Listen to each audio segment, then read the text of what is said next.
the truth.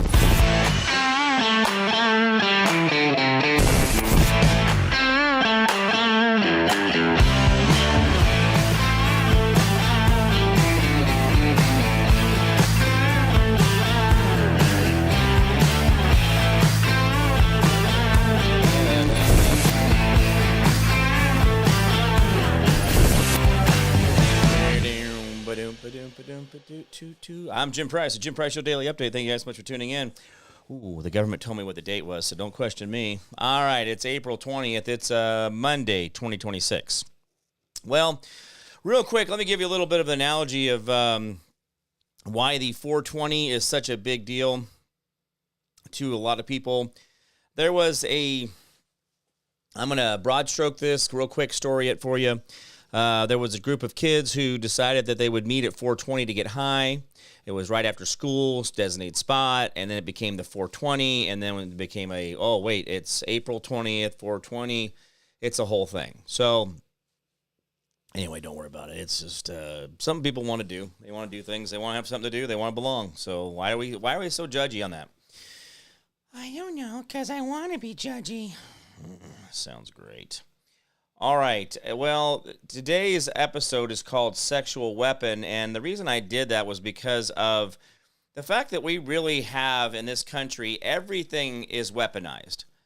And the fact that we even reproduce, the fact that we even try to have kids, the fact that we even try to raise kids, or we send them out into the public so CPS can be involved, the government can be involved, all these different things. These are all very specific things. And I look around going, man, why do we do this to ourselves? And the sad part of it is that everything is just weaponized when it comes to that side of it. And guys, this is a real thing. Now, so this is why I'm doing this. And not because, again, I'm not defending Swalwell. I'm not defending anybody. I'm not defending Epstein or Ghislaine or any of that shit. And by the way, guys, if you think Ghislaine and Jeffrey Epstein were really the biggest scandal on earth, you're just too easily duped. There's way more to it than this, and we need to be mindful. All right, so House Ethics Committee released public list of investigative matters involving sexual misconduct by members of Congress amid Swalwell's scandal. Over the last decade, the committee has adopted a more aggressive and robust approach to allegations of sexual misconduct. You mean since Trump's been involved in the White House? This is causation, correlation, quinkadink. Remember that whole thing? Don't worry about it. Since 2017, the committee has initiated an investigation into 20 matters involving allegations of sexual misconduct by a member. The committee has also investigated several members for their handling of allegations of sexual misconduct by their senior staff. The House Ethics Committee said it released its findings after a member of Congress engaged in sexual misconduct. Whenever the committee found a member to have engaged in or fostered an environment where sexual misconduct took place, the committee released its findings. The committee has taken the position that conduct that falls short of legal definition of sexual harassment and assault under federal or state statutes can still be a violation of the Code of Ethics. So who are these? Eric Swalwell, Tony Gonzalez, Corey Mills, Matt Gaetz, George Santos, Madison Cawthorn, Michael San Nicholas, Tom Reed. I didn't realize Tom Reed got involved. Okay, Alec Hastings, Katie Hill, Ruben, Patrick Mahee, Blake Farthold, Trent Franks, John Conyers, and Alice Hastings. Hey, Dave, good to see you. It says our tax monies are paid for. Our tax money has paid for members of Congress to get away with sex crimes. Not good. Oh, yeah. Mark Farley, Gary Cundant, Mel Reynolds, Barney Frank. You guys remember Barney Frank? Gus Savage, Jim Bates, Don Luckins. I don't know what. This is actually that's something in there wrong. Gary Studd, Daniel Crane, Wayne Hayes. This goes all the way back to 76. Sexual relationship with a staffer. But I'm not, I'm not having a discussion about sexual misconduct. I'm not doing all that. But here's what it does concern me. There's women on this list and there's men on this list. Now, why is it that we can have a conversation about a man who said, hey, nice skirt, hey, nice top, did your mama pick that out for you? Something like that turns into sexual harassment. I'm being a little facetious because I'm trying to make a point. Don't get all, I don't want to hear it. But the sad part of it is that we're leaving out the women. And guys, I will tell you this. Clear back in 1990, I was working at a place, and in that corporate setting, I was told the reason that things aren't getting done is because the men are over there doing it, not the women. The women are obviously getting it done better. And the problem is that the men were actually producing twice as much, but it looked like they were unorganized. It looked like they weren't getting things done, but their comments were coming from females telling the males that they weren't doing a good job. Now, this is not sexual harassment, but it kind of is. The point of it was made, it wasn't the demonstration, hey, well, our group's doing better than your group. It was because you're men, you suck. Now, if I go around, Jim Price goes around and starts telling women that you suck, because you're a woman. You got boobs, that's why you suck. I'm going to get a lot of backlash from that. They're going to think I'm homophobic, that I don't like women. Blah, blah, blah, blah, blah. I'll hear all kinds of it, right? Oh, how dare you talk to a queen that way? All women are queens. They're all the royalty. Look at her, boss ass, bitch, boy, she's great. Woo, woo, what? But see, when you say it to a man, he just has to take it, right? It's not sexual harassment, but it was sexuality or the sexes. It was a battle of sexes. My problem with it is that it's where it begins. It's a slippery slope. And guys, I will tell you right now, not every single thing that I've ever encountered in my life from a female was wanted. And yet, I didn't go make a police report. Yet I didn't post it on Facebook. I didn't put it on my Instagram. I didn't put it on my Reels. I didn't put them on blast. I didn't talk about how they're this or that wasn't what I wanted to be, or that or this looked like this, or how dare she this or how dare she that. See, my problem is that we've become so public with it. I worry. Now, listen, this is where I'm going to change the subject about the subject. I'm going to change the direction of it. Okay, we're going down a path right now that seems very specific. What I fear is if we weaponize and we demonize and we socialize and we make everything weird about sex. We got furries and tops and bottoms and groypers and disses and dirky-doos and dack-a-doos and back-a-dab, back-a-dee, all that, right?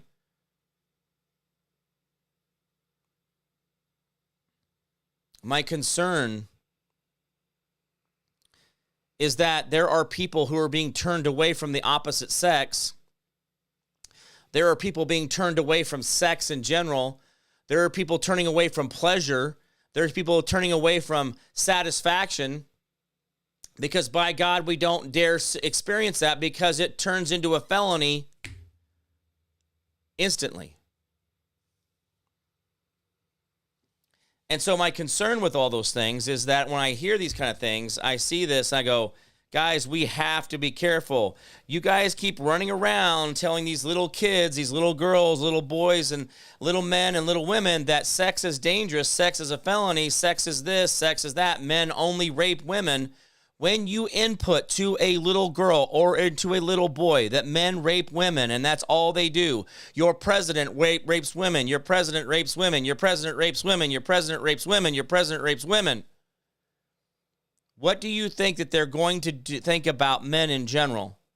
What do you think they're going to do when you tell the children that their father is a rapist, or you tell their father he's a pedophile, or you say your father is an abuser, or your father's a drunk, or he's a controller, he's a narcissist, and all you ever do is say that for decades after decades after decades? What do you think your children are going to believe in their father? Whether you're just being a jerk or not, whether you're just being mean or not, why is it okay that women are allowed to say anything? And I do mean anything, with never having to face one consequence for false allegations, for putting themselves in a position that they should not have been in. How many times have women done this? How many times have we heard about a man serving 20, 30 years of his life to get out to find out that the woman lied about the whole way? How do we go around and we put people in prison for rape or for certain things because of a testimony of a witness or the victim? And then to come out find out later that it was all made up. There was a young man, a football player, who was an all-star, was all-state, all-conference, all-college this, all-college that. And one night, one girl decided that she said, well, I don't like where he put his thing. And she wrote a police report. That man spent 20 years in prison only for the woman to confess after he was released that it never happened and it was all completely false. But 20 years don't get added back on with zeros in your banking account. 20 years in prison doesn't just erase all of a sudden because you said, oops, I'm sorry. But see, the problem is, guys, and I will tell you this, there are people that we know that have done certain things and we understand what they have done. But there are 70% of every individual that is in the prison system, male or female, that have never harmed another human being, even according to the crime that they committed. So guys, if we got rid of all the administration crimes in prison and actually put the real people that need to be in there, don't you think we would have a better society instead of demonizing everybody? Everybody's the worst. Everybody's a rapist. Everybody's a pedophile. And by the way, guys, women, you're included in the pedophile group. Women, you're included in the rapist group. Women, you're included in all that. But you're also the very first to run out and claim abuse. See, my problem with this is that sometimes when we want to use a nuclear weapon, when a BB would work, we kind of screw up the landscape. We kind of screw up the ability for anybody else to be able to go in there and try to use that. Hey, Nina Horton, good to see you. Thank you so much for being here. Dave Solis Hill here. Got everybody. Good job. Good to see you. Good to see you. For some reason, I don't think I am seeing everybody's comments right now, so I am going to have to figure these out. What is going on? What's going on?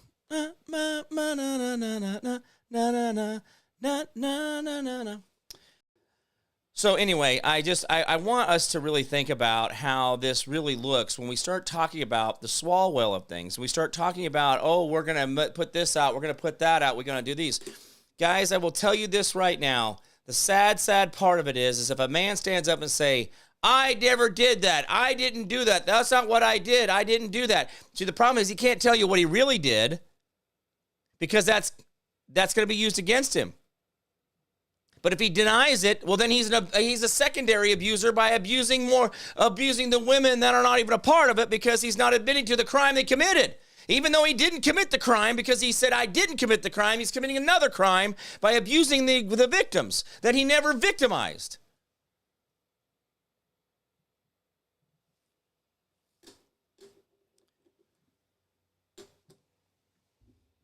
Now, I'm not saying Swalwells and other people like, oh, he raped me, he did this, he did that. I'm not saying those things aren't real. But I am saying that a lot, and I know this personally, a lot of women will go out of their way to create court cases, to create crimes, to create drama, to try to get their way because they didn't get what they wanted. But we have to all celebrate the fact that they're going to go out there and do this thing about the misconduct. Here's the thing. Don't put it out there on blast. Don't make it a thing. But put it out there so it is for people to find. They can go out there and see what's going on. They can see that there are things happening. They can see what their legislators are doing.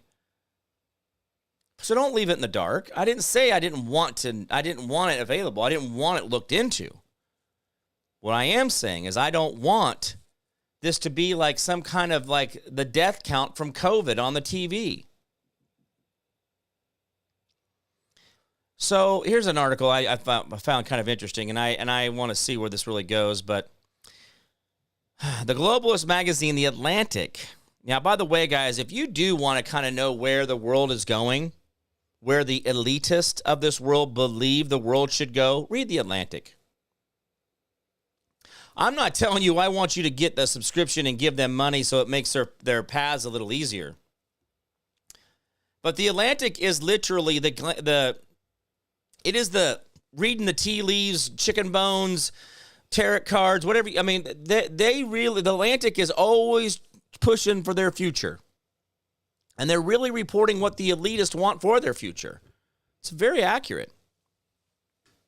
The globalist magazine, The Atlantic, comes with an article about how the Ukrainian leader, Vladimir Zelensky, finally realized that Trump is not his ally.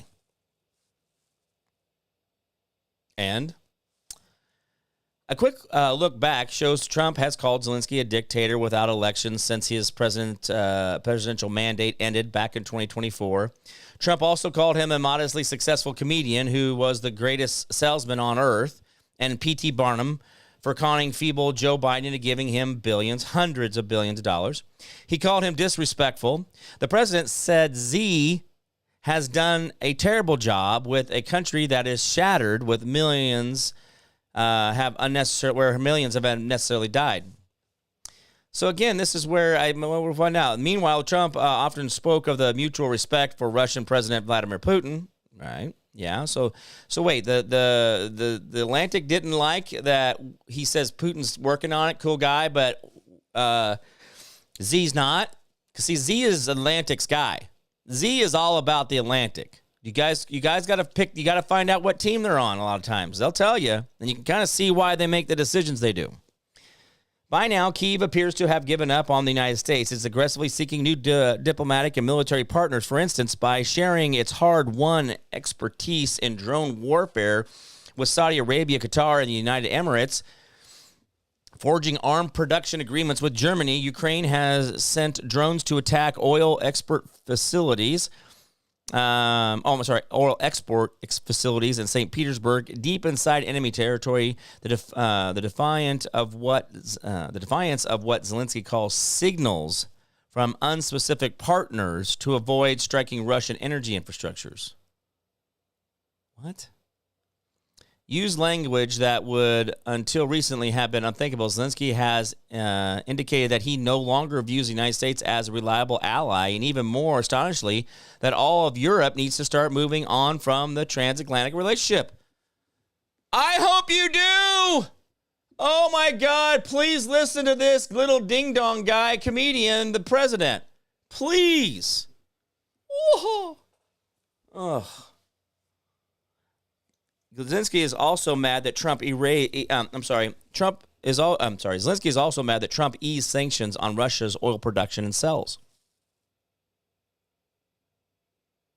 We're not doing that with Russia, though. We're not doing what we're doing with Iran, and we're not doing with Russia what we're doing with Ukraine, right? So the relationship's not going to be the same. In an interview last week with Italian radio, Zelensky criticized that decision. In my view, Russia played the Americans again, played the President of the United States, he said. Lest anyone outside Italy miss his point, Zelensky amplified in English. In the interview last week with Italian radio, Zelensky criticized the decision. In my view, what did this do? All right, besides offering his opinion on matters outside his dubious jurisdiction, Z is also opining on a new security architecture for Europe without the U.S. This is bonkers since Ukraine is not part of the EU or NATO, and literally no one is willing to follow his lead. Well, you want to go out. You don't want to go out there. You want to be powerful. You be powerful. So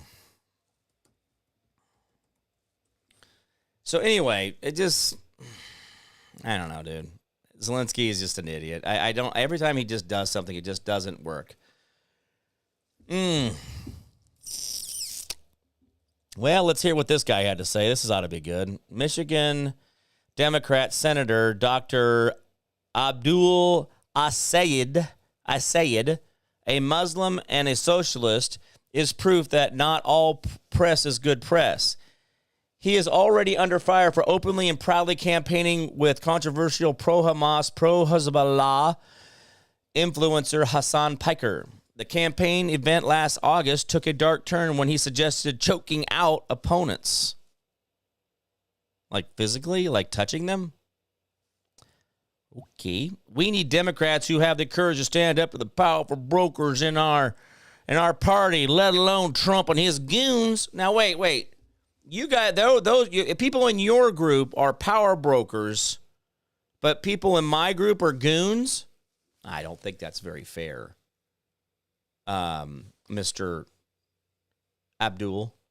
I don't, sir. I mean, am I supposed to call you by your last name, Al Sayed? So you're calling us goons, but you guys are power brokers? I don't think that's very fair. I don't think that's fair. When they go low, we don't go high, he added as the crowd continued to roar.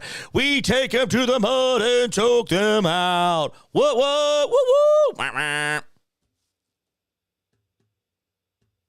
Anybody? Now, after comments he made on Friday targeting Vice President J.D. Vance's children, he's facing another black blow. Yeah. Well, Sayed appeared on the Allen Analysis Show. I don't even know. Who's the Allen Analysis Show? All right, well, maybe I'm knowing okay. He doesn't probably know who the Jim Price Show is. In discussing second lad Ashua,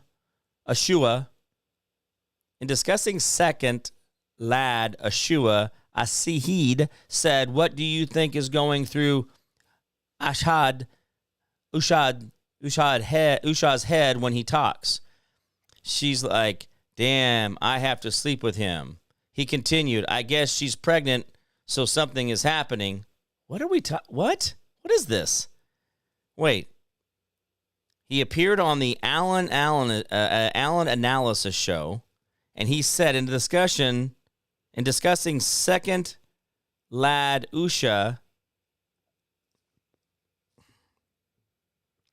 he continued, "I guess she's pregnant, so something is happening." Can you imagine? He's got brown kids. At the same point, he's going to have a really awkward conversation with his kids like, you made your career hating people who are different. What is this guy saying? I'm reading this literally how it's said. Can you imagine? He's got brown kids. At some point, he's going to have a really awkward conversation with his kids like, you made your career hating people who are different. Who did? Vance? He's married to an Indian lady. He's got kids with her.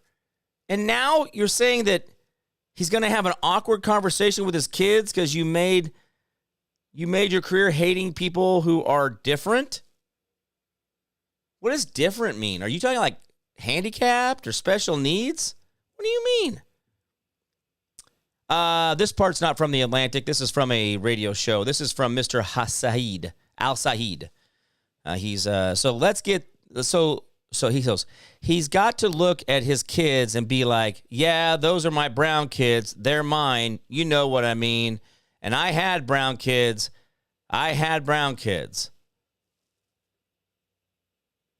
What am I missing here?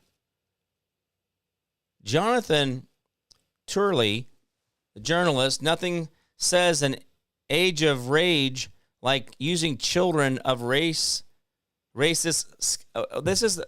This week, Abdul Asahid said in the news, is in the news for attacking Vance over his brown children and raising his sex life.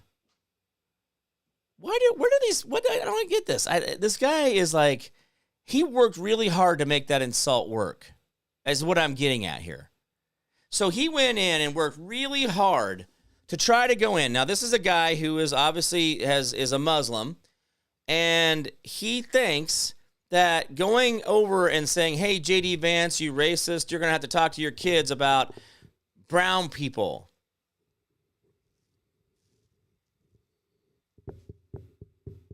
You don't think he notices the difference between Vance's in-laws and her in-laws? Are we talking the same language here?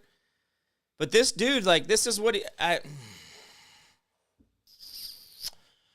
don't get it. Youngkin torches Dems on Fox News. They poured $70 million to fool Virginians into a 10-1 gerrymandered power grab.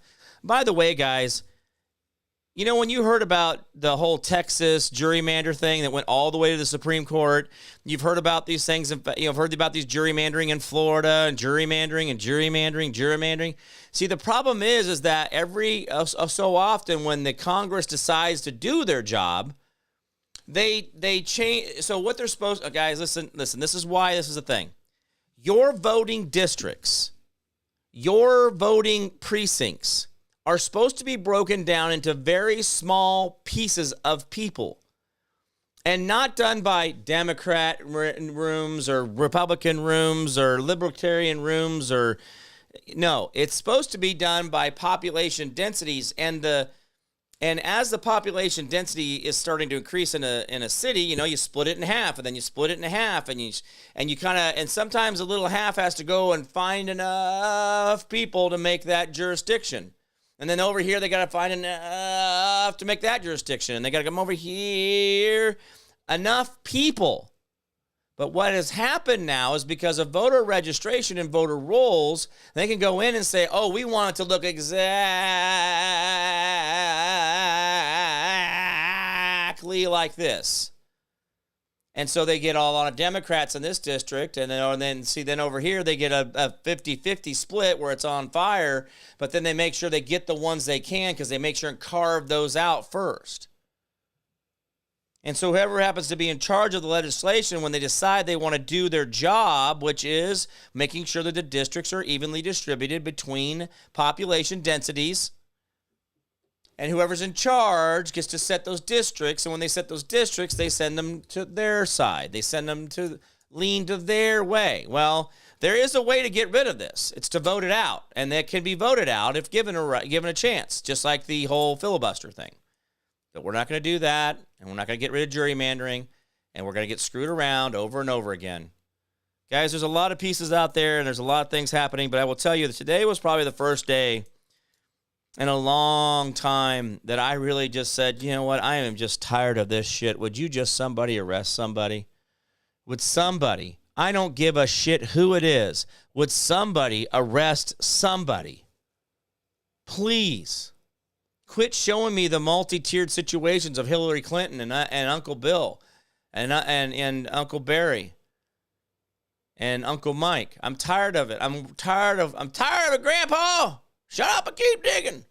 No, this is really a thing, guys, where we're with the abuse of power that we really do see around us on a consistent basis.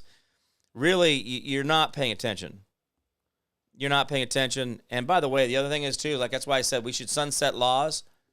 So they only have time to put laws on the books. They don't have time to go out there and create whatever weird stuff. Oh. Well, Tim Kaine, I know you guys have missed him. He's, it's been a while since we had old Tim Kaine around. Tim Kaine, now he was the vice president thing for Aunt Hillary, right? Okay. By the way, Aunt Hillary is a Polish Jew. The family is Polish Jew. They are Western Polish or Eastern German Jew, depending on which World War you're talking about.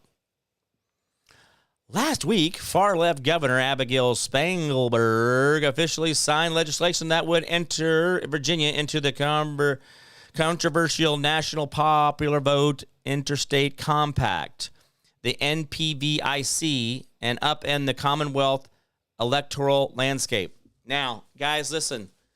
If you don't think that that's a big deal, what Spangelberg did, she just disenfranchised a lot of people in that state. Let me tell you something. It basically means that don't vote for the president in Virginia because your vote doesn't count. Whatever the national vote was is what's going to happen. So if you think you're going to vote for your guy and you think your legislation or your little bit of voting there in Virginia is going to be enough, I don't know, guys. This is really weird. I understand why the Electoral College existed, and I do believe it creates a certain central balance to things that allows for a balancing of the nation, and I do believe it's very ingenious. I would never have thought it myself. But between the gerrymandering and then this kind of shit with her, guys, I don't think this is going to go well. I think we're going to see something in the Supreme Court range. But anyway. Julie's here. Julie DeFloater, good to see you. She says, howdy, friends. It would hand Democrats by the way, listen to this. It would hand Democrats another 10-1 advantage in the House delegation, expanding a 6 Democrat, 5 Republican delegation into a potential 10 Democrat, 1 Republican domination.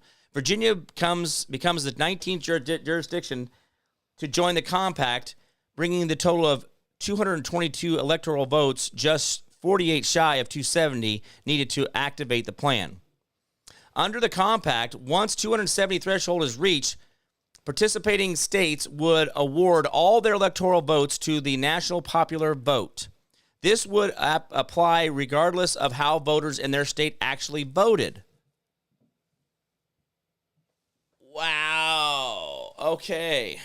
So Senator Tim Kaine, Democrat from Virginia, joined Shannon Bream on Fox News Sunday and said the quiet part out loud. This move is not about fairness or representation.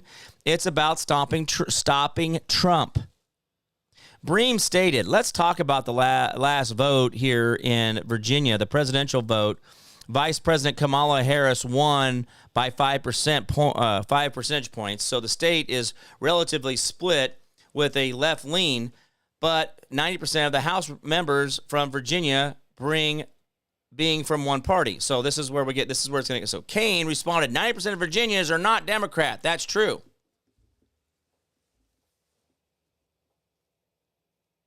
Did you hear what he just said? Happy 420, Julie. She says, he said, 90% of Virginians are not Democrat. That's true. But 100% of Virginians want election results to be respected. We're deeply worried about Donald Trump trying to interfere with the election results in November of 2028. Because we saw him do it before. And we have to have a Congress that will stand up to it. In 2021, all 5 Republicans of Virginia went along with Donald Trump in his efforts to overturn election results. Guys, listen, this whole 2020 election isn't over. That may have been 6 years ago, but it is still going on today. There are still people putting their shoulder behind the wheel on that, and I don't know how many people I know that are doing it. I try to talk to people about election integrity still, and I might be just yelling at myself in a mirror. Nobody's listening. And so we're giving Virginians a chance to vote, which Republican states would have not done, about whether we want to have a congressional delegation that will stand up against Donald Trump's tyranny.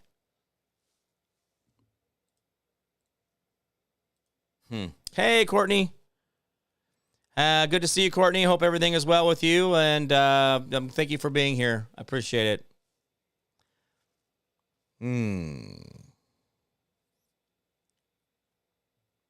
Oh, no. How the rats will eat the other rats. Uh-oh.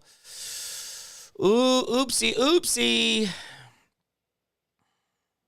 They always are when the fall is complete and the risk that comes with taking on a prominent Democrat is gone.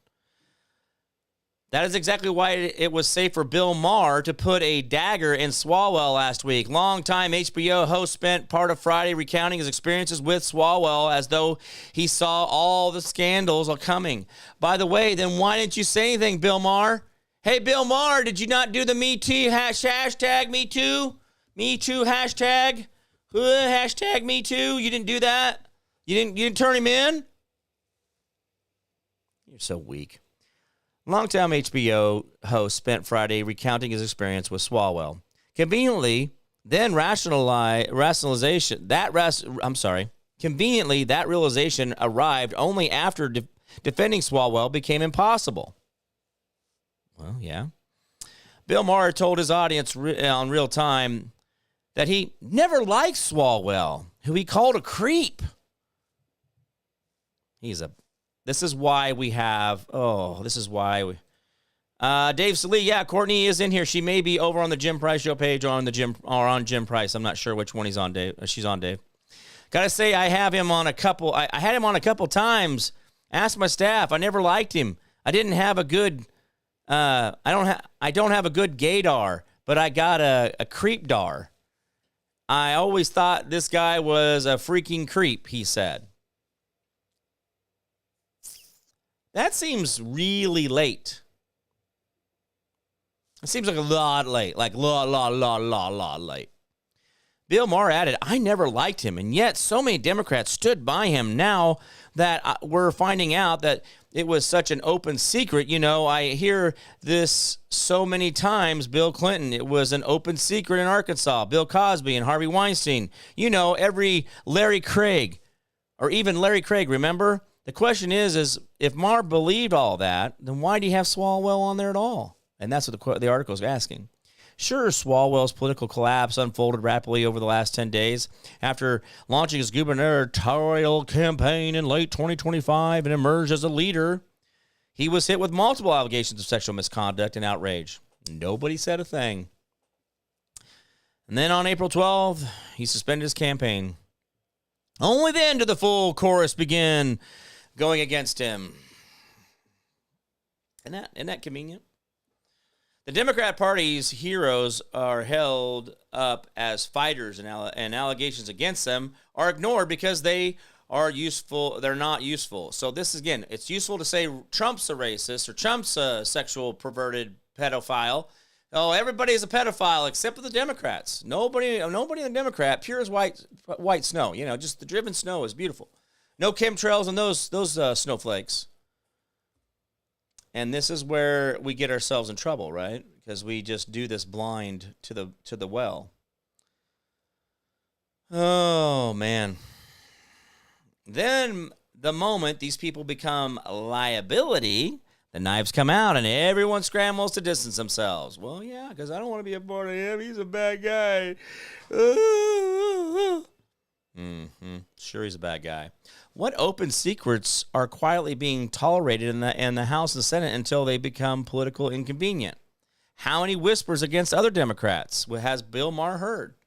And again, if it was really about, hashtag Me Too, whatever that whole thing was, again, he would have been out there, been saying, hey, I got these whispers out here. I can't handle it. We got to do something.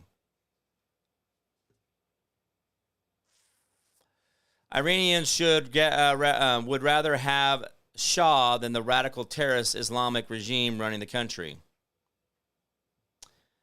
I don't know, man. That whole thing over there is really just, it's not a good situation. Real quick, there was a mass shooting in Louisiana over the weekend.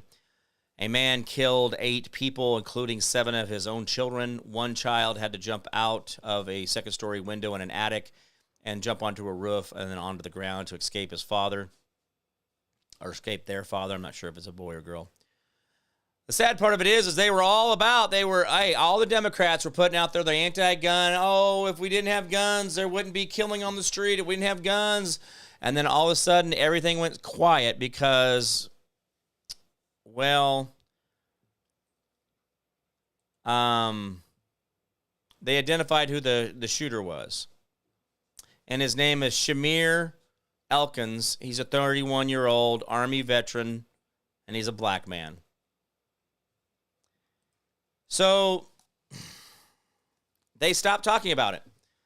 Yesterday morning, there was all kinds of calls for banning guns. All kinds of, if the Republicans would just be serious about gun control. And then all of a sudden, everything went dark. Doesn't fit the narrative. Doesn't fit the narrative.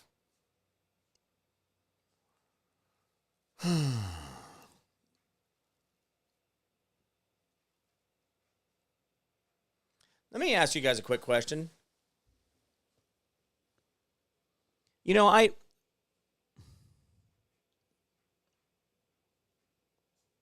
I never have been a part of a church that had a leader like the Catholic Church does.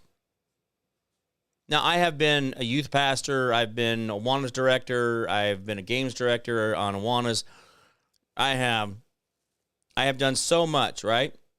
And none of the churches I've ever belonged to had a head person like the Catholic Church does.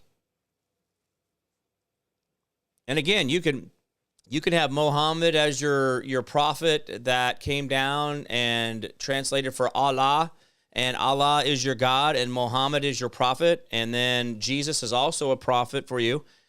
But again, you guys don't have like a leader of the Muslims, right? There's not a leader of the Muslim world that I know of, unless there is, and I have not heard of it. But what I'm pointing out is that the Catholics have a leader, and Catholicism has what they call pope. And the pope is replaced every time he goes to die or gets sick or whatever it is, and they find another pope on the rope to put up there and do that whole thing, right? And so I don't have a problem with that, right? When you're the guy who goes, okay, we're doing church on Sunday mornings and Saturday mornings and Wednesdays, and I'll pray this holy rosary thing. I'm good with all that. Okay, you can have that guy. But I'm not good with that guy trying to tell the world what to do as if he's a world leader. We got a lot of dudes out there who really think that there's something special. I mean, look at Zelensky over there in Ukraine. He thinks that the world needs to how come you guys aren't saving me? I'm just so good. Ukraine is a part of the world's industry and no. My concern is that why is this religious leader who is distinctively what everybody looks to, hey, this is what we do. Oh, we don't have purgatory anymore. Our Pope told us we don't do purgatory. We just get to go straight to heaven. You don't have to get prayed over or any of that stuff anymore. And women could be the cardinals and bishops and all that other stuff. That's fine. And gay can be fine. And we're just going to rewrite a lot of the stuff, and we're just going to make it convenient. Now, hey, guys, that's great. You got a guy you go to. Hey, Pope, where are we at on this? And he's like, that. And he goes, you're like, oh, okay, that is this? So I take that, and then, because this is from that? Wait, yeah. And you go on, right? Because, hey, your Pope said gay marriage is great. Don't worry about it. He said that, Trump is bad and we should, no one's legal on stolen ground and all this other shit. Like, oh, God, this is amazing. Went house to house. Clearly, this guy was a cuckoo. Yeah. That was the guy in Louisiana. Now, let's see what we've got here. Now, again, like I said, guys, I don't have a problem with you believing whatever you want to believe. I don't care if you believe in Buddha or Allah or if you are a Jew who believes that Jesus is not anything and you're still waiting for the Messiah. You guys have all your different versions. Cool you, okay? But I don't want your leader, if it's the Jewish guy or the Muslim guy or the Catholic guy or whoever, I don't know where he gets to tell me how I need to run the rest of the world, like how I run immigration and how I do all these other things. But he does, man. And he has, and this guy, I mean, I thought we were going to have, because he's from Chicago, I kind of thought we'd get a little bit more, I guess it's a big liberal town, so maybe I got that all wrong. But yeah, there's something else. It is something else here. Christians slaughtered on earth, and Pope wants to comment on Trump. Yeah, I mean, that's just it. What about the folks there in Africa that are getting killed? All the Christians are getting killed. By the way, there was a Easter Day massacre in the Congo or something like Nigeria. Nobody talked about it. I talked about it a little bit, but there was never a whisper of it on anything else I saw. I never saw it on anything else. But we can't have that conversation, right? Nigeria. Yeah, Nigeria. I think so. I think you're right on that, Dave. Thank you.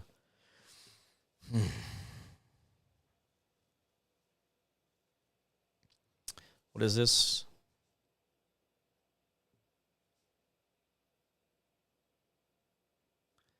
Mm.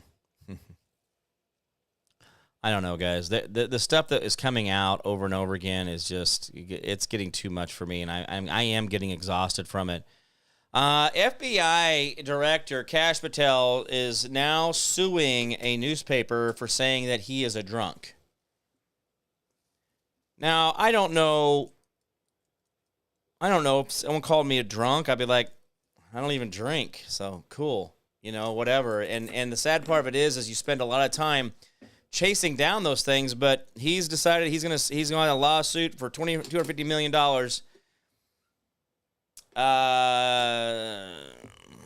And it's the Atlantic, so kind of consider the source, right? We kind of figure out where we're at in this whole thing. Yeah, it's kind of crazy.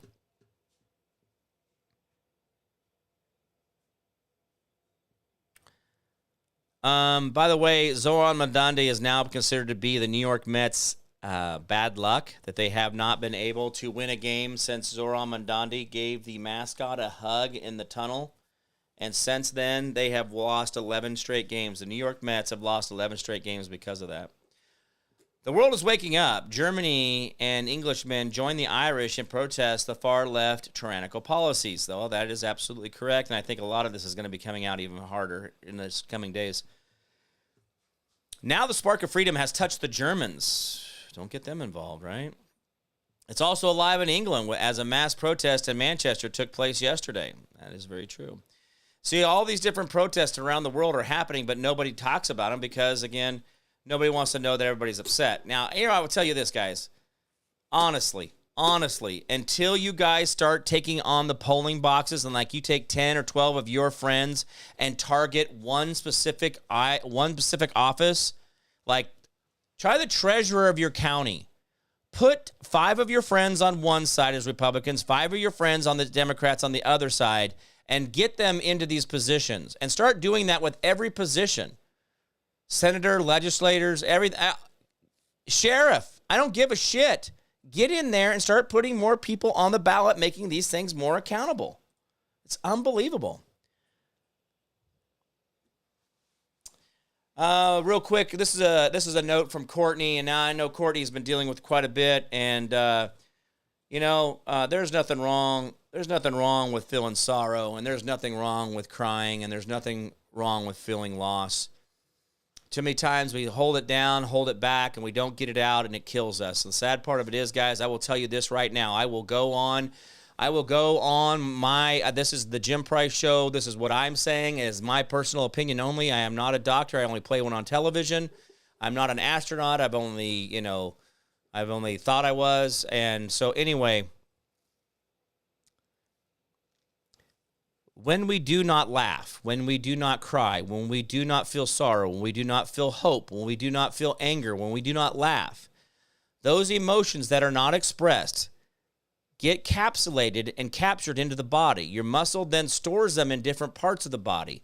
The lactic acid then builds up around that soreness, that emotion, and then the parasites love to live in lactic acid. They love acidic blood.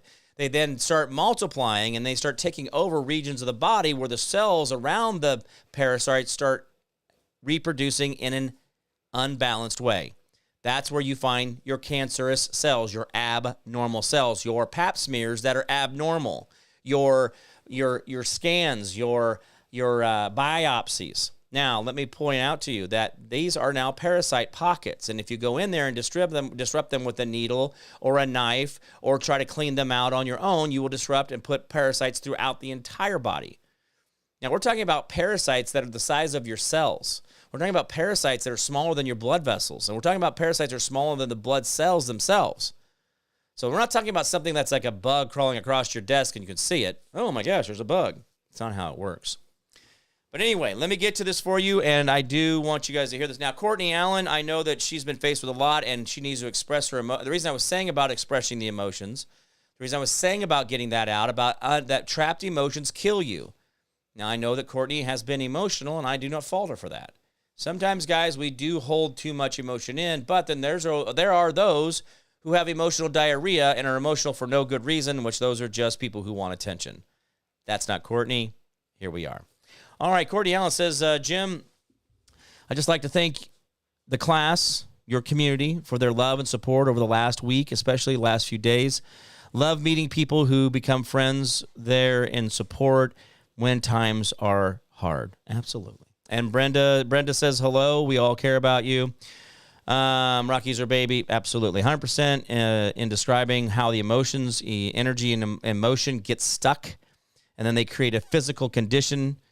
Oh, yeah, ceremonial breath work is huge, a big way to get a big, great release. Yeah, absolutely. Family, says Dave Salee. That's right, Courtney, that's what we are. And so, guys, as I talk about these things, I do a myofascial release for people that has had huge responses.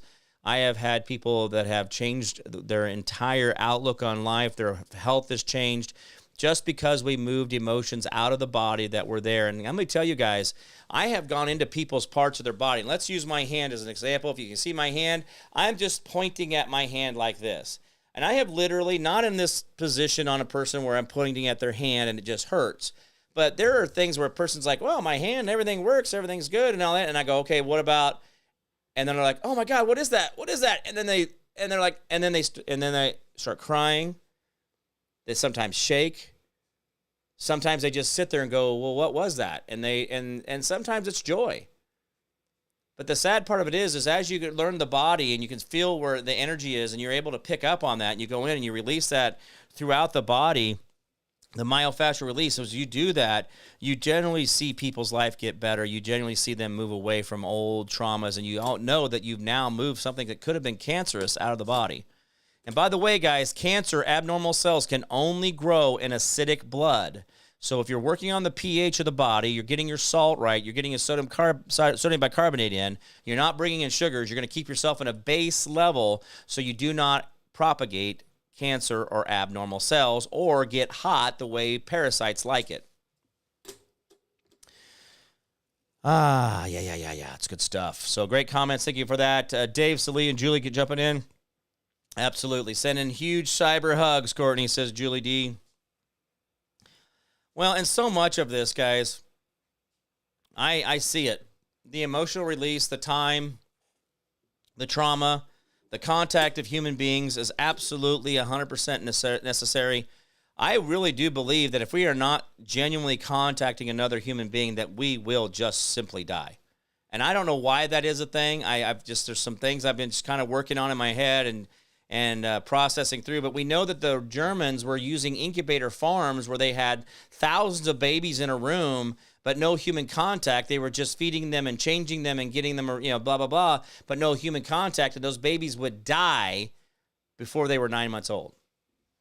So if you guys understand human contact, what the energy is and why God obviously took a woman from the man's rib and said, you guys, should kind of hang out. You guys got something in common. And I guess that's just not good enough in today's society. I think that wraps back around to what I talked about in the beginning of the show was sex has been weaponized to the point now where what good is it, right? Oh, it's a lot of fun. It's a lot of joy. It's a lot of freedom. But when everything can be turned into a crime, jeez. All right, guys, remember the 10% we do for our neighbor, community, city, county, state, the federal government. The more you do for them, the less they have to do for you. Learn how to be selfless and not so damn selfish. There will be a far, far better place. Remember, hold the line, hold fast. Do not give up. Do not give in. We'll win. I promise I can't keep, guys. You've always been the answer out there. Remember that Constitution limits the government but never limits you. You've always been the answer. Please know your authority. It is a Constitution. It is a constitutional representative government. We have a constitutional representative republic. We are not a democracy. When the Democrats keep telling you they're losing democracy, they're losing their way of controlling you. They are saying it, and it is very factual. When the Democrats tell you, I am losing democracy to the Trumps, to the Republicans, to those far left-right extremists, they're taking away my democracy. They are telling you the truth. Because democracy is elected leadership, and a republic is elected servants. They are two different complete things. One is a top-down BS way, and the other way is all about you controlling and having a better life, freedom, liberty of the mind, and freedom of the body. All right, guys, that's about it for me. It's been great seeing you. Great conversations out there. Good stuff. Thank you guys so much for all the great comments. All right, I'm going to get out of here. I'm Jim Price, the Jim Price Show Daily Update. You guys will be good to each other out there.